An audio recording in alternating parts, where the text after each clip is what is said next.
張文咧有影過嘅，有影過係邊類型嘅嘢？我冇着咯。哦，係即係 model 自己要求啊，定係 model 有要求嘅都。哦？其實影 nude 係難影過普通時裝 model。咁當然啦，因為你一影得個藝術價值低，就會變咗好靚或者好鹹濕，即係成件事一定係咁噶啦。同埋有啲俾你影得嗰啲肯俾你影得嘅質素都有翻咁上下好嘅，咁上下好係啦。 OK，咁其實有陣時有啲避重就輕，或者未必一定話影佢某一啲唔好嘅嘢咯。可能即係譬如喺打燈方面啊，或者喺個角度方面啊，去攞佢嘅優點或者攞個光暗位，而令到佢更加有藝術觀感嘅。咁其實呢樣嘢都係一個可以做到嘅嘢。咦？咁張文，你如果有 model 要求，喂我想除多2件衫影 look 喎，咁你通常會應佢要求啊？無任歡迎。係啊，定 reject 佢啊？定用咩方法 reject 佢？用咩説話 reject 佢？通常就係唔 reject 佢咯。即係撳咗就算啦，咁當冇事發生㗎啦。有食唔食最大惡極啦！睇下自己心態係咪睇下睇下自佢己生理啦，ready 未啦？係咪？係咯，睇下心睇個人嗰期心態係咪突然間有三腳架，想唔想影咯嗰期？想唔想食咧？同埋咁如果好啦，唔想影，有咩方法去 reject 佢哋？我今日未 ready。我生理未 ready。暫時冇咁嘅，即係未試過嘅，未有咁咩心態，所以都唔使要。未 reject 過人啦佢。唔係都有 reject 過嘅，即係你望到有朋友你要啲相嚟唔知做乜嘅，即係要一啲好奇怪嘅用途，佢唔理佢。奇怪，你即係估佢係貨邊啲用途㗎？鋪上去鹹濕網站。係咯，自己無啦啦鋪上佢想即係個 hit rate 高啲嘅咁。我可能益咗你喎。因為高啲冇問題㗎。但係放喺啲鹹濕網啊咁。咪好咯，你即係可能最慘有係最慘係譬如落翻我個名係我影嘅咁，但係喺援交網站度出現。係啦咁樣咯。如果係可能到時你會 create 咗一個新嘅生意來源，即係會有啲乜嘢？你有冇考慮過呢樣嘢先？咁一嚟咁當然好啦，有生意，但係你睇翻你可能嗰啲18減啊、16減嗰啲唔得噶嘛，犯法噶嘛。哦 ，OK，原來16減想揾你影嗰啲相啊！哇，你都真係有喂，聽講張文淨係影啲細路女嘅啫喎。喂，唔好害死佢啊！你等陣啲警察嚟影封我啲細路女嘅啫，張文。喂，影都唔得㗎，唔好制啊！我有影啲80後㗎，我都。OK，即係你影相個 target 係即係比較年輕啲嘅少女喎，年輕美少女喎。年輕到咩程度啊？即係頭先講係12、13歲啊？你係咪？你哋都有啲朋友啊，係唔好意思啊，有啲朋友係專影呢啲16歲以下嘅女仔。我哋簡稱為16減啦。係仲化埋嗰啲16減添。化妝個化，夫子肉㗎啦個人。可以我哋或者揾集叫佢上嚟訪問下。冇問題啊！呢個阿炳權你同佢熟啲添喎。都熟嘅。咁講翻你先啦。咁你佢住喺邊區嘅？專影啲16減嘅喎。係。咁幾好啊！係咪即係自己個人有啲咁嘅特別嘅癖好？即係年紀大啲係難處理啲啊，定係年紀大機器壞，我 OK 咁樣咯。年紀大差啲嘅，通常如果年紀大就好難處理㗎啦。咁年紀大嘅阿張文就生理上未 ready 啊，可能係。哦，年紀大好啊！佢年紀大幾好啊！年紀大。年紀大影到佢後生嗰下好有成就感嘅。但係你影到年紀最大嘅係影到幾大先？即係你影到25歲，你話年紀最大嘅。唔收錢30零都有。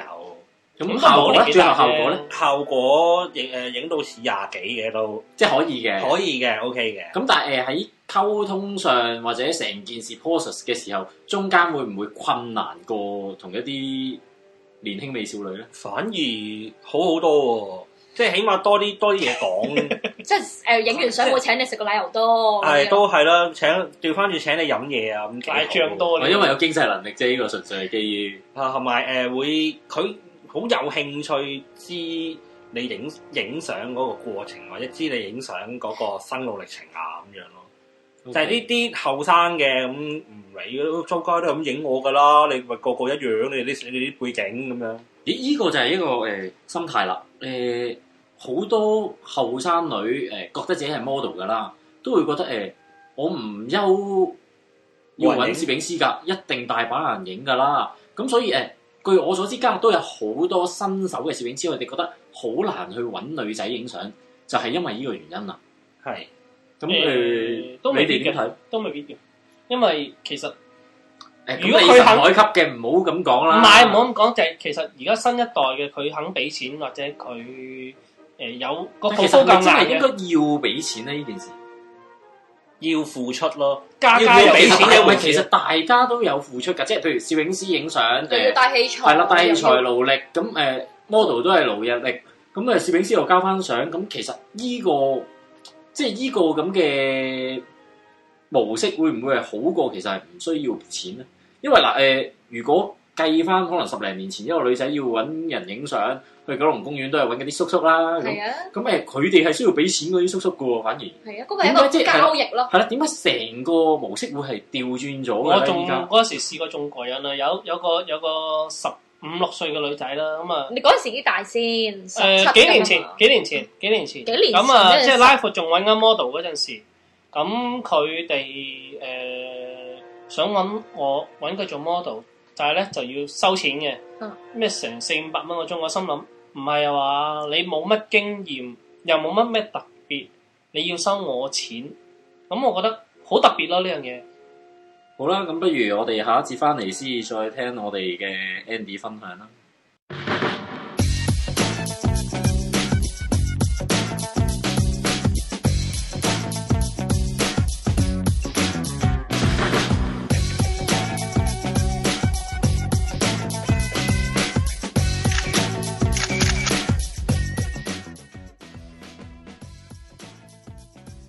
好，又翻嚟呢個拉闊影像嘅 podcast 第一集嘅第5段啦。喂 Andy 啊，咁你咁樣頭先講，你即係啲影相嘅唔想俾錢嘅啫。其實唔係唔想俾錢，而係最重要一樣嘢就係話，你喺個 market 裏邊有冇 value 咯。而我去做 buy 嗰個，我認為你值幾多錢咯。即係好似你買樓咁，你買層豆腐潤咁細嘅樓，話100萬，但係我覺得我唔值。我覺得值50-60萬嘅啫，咁我係俾50-60萬要做相，但係你話 ask for 100萬，我一定唔會俾你咯。佢個價值係咁嘅。其實我唔係話即係影相唔使俾錢，因為其實 model 自己都要付出嘅一啲嘢，譬如佢搭車啊，可能要自裝啦，因為係啦，自裝或者佢有啲好認真嘅 model，佢哋會買定啲鞋啊，買定啲衫啊嚟出你呢個活動或者俾你影相嘅。咁成件事嚟講，我覺得佢哋係值得有個價錢去收嘅，值得收你一個居馬費又好，或者佢 model fee 又好啦。咁其實正常嘅呢樣嘢，即係純粹就唔係獅子開大口，可能譬如我哋影阿炳權，咁阿炳權可能海人咁嘅樣，咁其實可能出街賣可能10蚊都唔值嘅。咁但係因為佢要俾我哋影，咁佢要去美容，要去打 Botox， 係啦，要去植髮咁樣，再加埋漂埋牙啊，跟住矯視啊咁樣，即係可能我哋因為咁樣，呢個炳權誠意可嘉，咁我哋可能都俾翻100幾財，俾翻個支援佢，係咪？你係咪咁嘅意思啊？都可以咁講。即係有啲 model 係值得收錢，有啲 model 係唔值得收錢嘅意思。唔好話值唔值得，而係即係。每一樣即係你唔好話當佢貨物，每一樣嘢學你話都有個價值，有個價錢。咁佢值唔值得呢樣嘢就係話你付出呢個人，你肯唔肯去俾啫？係咪先？